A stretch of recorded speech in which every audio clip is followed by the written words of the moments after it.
ನಮಸ್ಕಾರ ರೀ ಎಲ್ಲರಿಗೂ. ಇವತ್ತು ನಾನು ಉಗಾದಿ ಸ್ಪೆಷಲ್ ಒಂದು ಗಸಗಸಿ ಪಾಯಸನ ಮಾಡಿ ತೋರಿಸ್ತಾ ಇದ್ದೀನಿ. ಹಿಂದೂಗಳ ಪ್ರಕಾರ ನಮಗೆ ಇದು ಹೊಸ ವರ್ಷ. ಈ ಹೊಸ ವರ್ಷ ಆರಂಭದಲ್ಲಿ ನಾವು ಬಾಯಿ ಸಿಹಿ ಮಾಡೋಕ್ಕೆ ಏನಾದರೂ ಒಂದು ಸ್ವೀಟನ್ನ ಮಾಡಲೇಬೇಕು ಅಲ್ವಾ.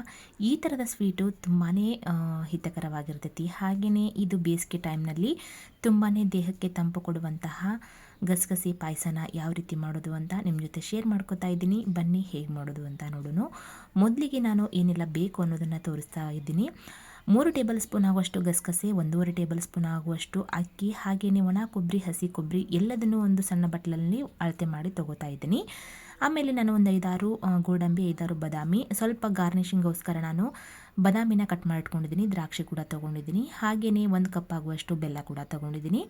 ಇವಾಗ ಮಾಡೋದು ಹೇಗೆ ಅಂತ ನೋಡ್ಕೊಳ್ಳೋಣ್ರಿ. ಮೊದಲಿಗೆ ಗ್ಯಾಸನ್ನು ಆನ್ ಮಾಡಿಕೊಂಡು ಒಂದು ಕಡಾಯಿನ ಅಥವಾ ಯಾವುದಾದ್ರೂ ಒಂದು ಪಾತ್ರೆನ ಬಿಸಿ ಇಟ್ಕೊಳ್ಳೋಣ. ನಾನು ಪ್ಯಾನನ್ನು ಬಿಸಿ ಇಟ್ಕೊಂಡಿದ್ದೀನಿ. ಅದಕ್ಕೆ ನಾನು 1.5 ಟೇಬಲ್ ಸ್ಪೂನ್ ಆಗುವಷ್ಟು ಅಕ್ಕಿ ತೊಗೊಂಡಿದ್ನಲ್ರಿ, ಅವನ್ನ ಹಾಕ್ಕೊಂಡಿದ್ದೀನಿ ನೋಡಿರಿ.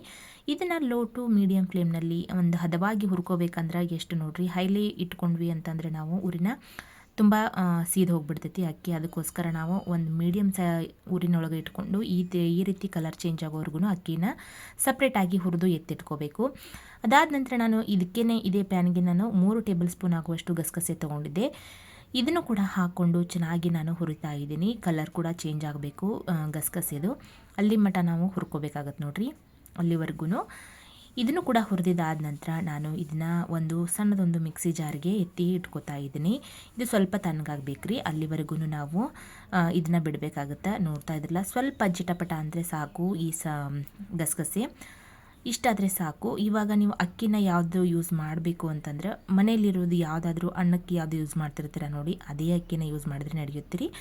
3 ಟೇಬಲ್ ಸ್ಪೂನ್ ಆಗುವಷ್ಟು ಗಸಗಸೆಗೆ 1.5 ಟೇಬಲ್ ಸ್ಪೂನ್ ಆಗುವಷ್ಟು ನಾವು ಅಕ್ಕಿನ ತೊಗೊಂಡ್ವಿ ಅಂತಂದ್ರೆ ತುಂಬಾ ಪರ್ಫೆಕ್ಟ್ ಆದ ಕನ್ಸಿಸ್ಟೆನ್ಸಿಗೆ ಈ ಗಸಗಸೆ ಪಾಯಸ ರೆಡಿ ಆಗುತ್ತೆ ನೋಡಿರಿ.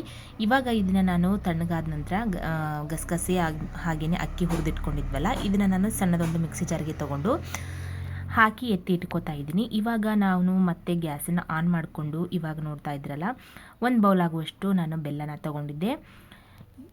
ಅದನ್ನು ಒಂದು ಪಾತ್ರೆನಾಗ ಹಾಕ್ಕೊತಾ ಇದ್ದೀನಿ. ನೋಡ್ತಾ ಇರ್ಬೋದಲ್ವ, 1 ಗ್ಲಾಸ್ ಆಗುವಷ್ಟು ನೀರನ್ನು ಹಾಕ್ಕೊಂಡಿದ್ದೀನಿ. ಕನ್ಸಿಸ್ಟೆನ್ಸಿ ನೋಡಿ ಹಾಕ್ಕೊಳ್ಳಿ. ತೆಳುವಾಗಿ ಬೇಕು ಅಂತಂದರೆ ನಾವು ಅಕ್ಕಿ ಹಾಕಿರೋದ್ರಿಂದ ಈ ಗಸಗಸೆ ಪಾಯಸ ಸ್ವಲ್ಪ ತಿಕ್ನೆಸ್ ಆಗಿ ಬರುತ್ತೆ. ಅದಕ್ಕೋಸ್ಕರ ತೆಳುವಾಗಲಿ ಅಂತ ಹೇಳಿ ನಾನು ನೀರನ್ನು ಒಂದು ಸ್ವಲ್ಪ ಜಾಸ್ತಿ ಹಾಕ್ಕೊಂಡಿದ್ದೀನಿ. ನೀವು ಬೇಕಿದ್ದರೆ ಕಡಿಮೆ ಕೂಡ ಮಾಡ್ಕೋಬೋದು ಅಥವಾ ಹೆಚ್ಚಿಗೆ ಕೂಡ ಮಾಡ್ಕೋಬೋದು.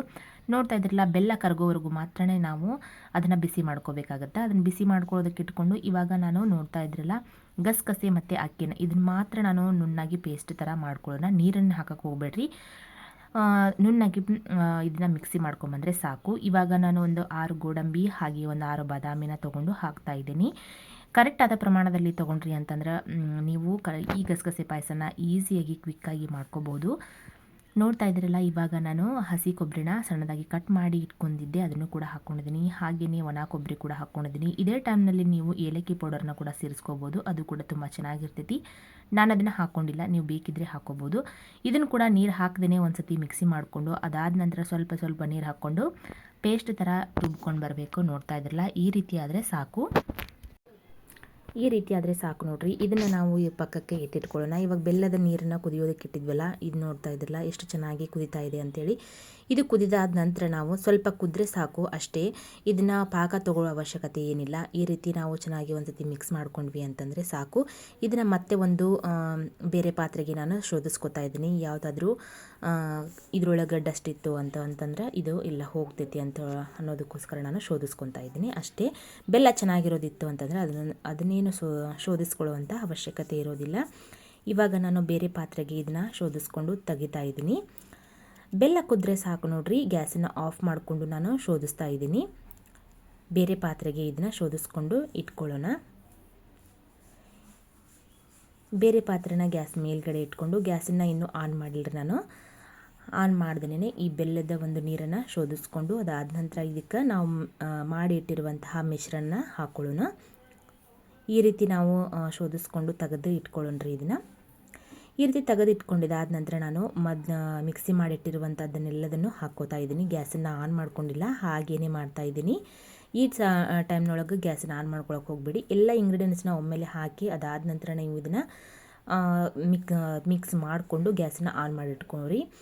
ಇವಾಗ ನೋಡ್ತಾ ಇದ್ರಲ್ಲ, ಈ ಮಿಕ್ಸಿ ಜಾರ್ಗೆ ನಾನು ಒಂದು ಸ್ವಲ್ಪ ಹಾಲನ್ನು ಹಾಕ್ಕೊಂಡು ಚೆನ್ನಾಗಿ ಇದನ್ನ ಅದರಲ್ಲಿರುವಂತಹ ಈ ಬಾದಾಮಿ ಹಾಗೆಯೇ ಇದನ್ನೆಲ್ಲ ಗಸಗಸೆ ಇದನ್ನೆಲ್ಲ ಪೇಸ್ಟ್ ಮಾಡಿ ಹಾಕ್ಕೊಂಡಿದ್ದೆಲ್ಲ ಅದನ್ನು ನಾನು ಸ್ವಲ್ಪ ಹಾಲು ಹಾಕ್ಕೊಂಡು ಇದಕ್ಕೆ ಸೇರಿಸ್ಕೊತಾ ಇದ್ದೀನಿ. ನೀವು ಹಾಲು ಬೇಡ ಅನ್ನೋರು ಹಾಲು ಕೂಡ ಸ್ಕಿಪ್ ಮಾಡಿಕೊಂಡು ನೀರನ್ನೇ ಹಾಕೋಬೋದು, ಚೆನ್ನಾಗಿರ್ತೈತಿ. ಅದು ಕೂಡ ಹಾಲು ಹಾಕಿದರೆ ಇನ್ನೂ ಸ್ವಲ್ಪ ಟೇಸ್ಟು ಹೆಚ್ಚಿಗೆ ಇರ್ತೈತಿ ಅನ್ನೋದಕ್ಕೋಸ್ಕರ ನಾನು ಹಾಲನ್ನು ಹಾಕ್ಕೋತಾ ಇದ್ದೀನಿ. ಹಾಲು ಬೇಡ ಅನ್ನೋರು ಸ್ಕಿಪ್ ಕೂಡ ಮಾಡ್ಕೊರಿ. ಇವಾಗ ನೋಡ್ತಾ ಇದ್ದೀರಲ್ಲ, ಇವಾಗ ಸ್ವಲ್ಪ ಹಾಲು ಹಾಕ್ಕೊಂಡು ನಾನು ಇದಕ್ಕೆ ಇನ್ನೊಂದು ಸ್ವಲ್ಪ ಹೆಚ್ಚಿಗೆ ನೀರನ್ನು ಸಹ ಸೇರಿಸ್ಕೊತಾ ಇದ್ದೀನಿ. ನಾನು ಮಾಡಿರುವಂತಹ ಕ್ವಾಂಟಿಟಿ ಒಂದು 3ರಿಂದ 4 ಜನಕ್ಕಾಗುವಷ್ಟು ಮಾಡಿದ್ದೀನಿ. ತುಂಬಾ ಚೆನ್ನಾಗಿರ್ತೈತಿ. ನೀವು ಕೂಡ ಒಂದ್ಸತಿ ಟ್ರೈ ಮಾಡಿರಿ. ಇದನ್ನು ನೋಡ್ತಾ ಇದ್ರಲ್ಲ, ಇದನ್ನು ಹಾಕಿದಾದ ನಂತರ ಗ್ಯಾಸನ್ನು ಆನ್ ಮಾಡಿಕೊಂಡು ಒಂದು ಕುದಿ ಬರೋವರೆಗೂ ಕುದಿಸ್ಕೊಂಡ್ರೆ ಸಾಕು. ನಾನು ಪಕ್ಕದಲ್ಲಿ ತುಪ್ಪನ ಹಾಕ್ಕೊಂಡು ಅದಕ್ಕೆ ಬೇಕಾಗಿರುವಂತಹ ಡ್ರೈ ಫ್ರೂಟ್ಸ್ನ ನಾನು ಫ್ರೈ ಮಾಡ್ಕೊಂಡಿದ್ದೀನಿ. ನಿಮ್ಮ ಮನೆಯಲ್ಲಿ ಯಾವುದಿರುತ್ತೆ ನೋಡಿ ಅದನ್ನು ಮಾತ್ರ ಹಾಕ್ಕೊಳ್ಳಿ. ಹಾಕದೇ ಇದ್ರೂ ಕೂಡ ನಡೆಯುತ್ತೆ. ಇವಾಗ ದ್ರಾಕ್ಷಿ ಮತ್ತು ಬಾದಾಮಿ ಪೀಸ್ಗಳನ್ನು ನಾನು ಕಟ್ ಮಾಡ್ಕೊಂಡು ಇಟ್ಕೊಂಡಿದ್ನಲ್ವ, ಅದನ್ನು ಕೂಡ ನಾನು ತುಪ್ಪದಲ್ಲಿ ಹುರಿದು ಎತ್ತಿಟ್ಕೊಂಡಿದ್ದೆ. ಅದನ್ನು ಕೂಡ ಇವಾಗ ಹಾಕ್ಕೊಂಡಿದ್ದೀನಿ. ಎಷ್ಟು ಚೆನ್ನಾಗಿ ಬಂದಿತ್ತಲ್ವ ಈ ಪಾಯಸನ ನೀವು ಕೂಡ ಮನೆಯಲ್ಲಿ ಟ್ರೈ ಮಾಡಿರಿ. ಹೇಗಾಗಿತ್ತು ಅಂತ ನಂಗೆ ಕಮೆಂಟ್ ಮೂಲಕ ತಿಳಿಸ್ರಿ. ಮತ್ತೊಂದು ಹೊಸ ರೆಸಿಪಿಯೊಂದಿಗೆ ನಾನು ನಿಮ್ಮನ್ನು ಭೇಟಿ ಹಾಕೀನಿ. ಅಲ್ಲಿವರೆಗೂ ಎಲ್ಲರಿಗೂ ನಮಸ್ಕಾರ ರೀ. ನನ್ನ ವಿಡಿಯೋ ನೋಡಿದಂಥ ನಿಮ್ಮೆಲ್ಲರಿಗೂ ಧನ್ಯವಾದಗಳು. Thank you for watching.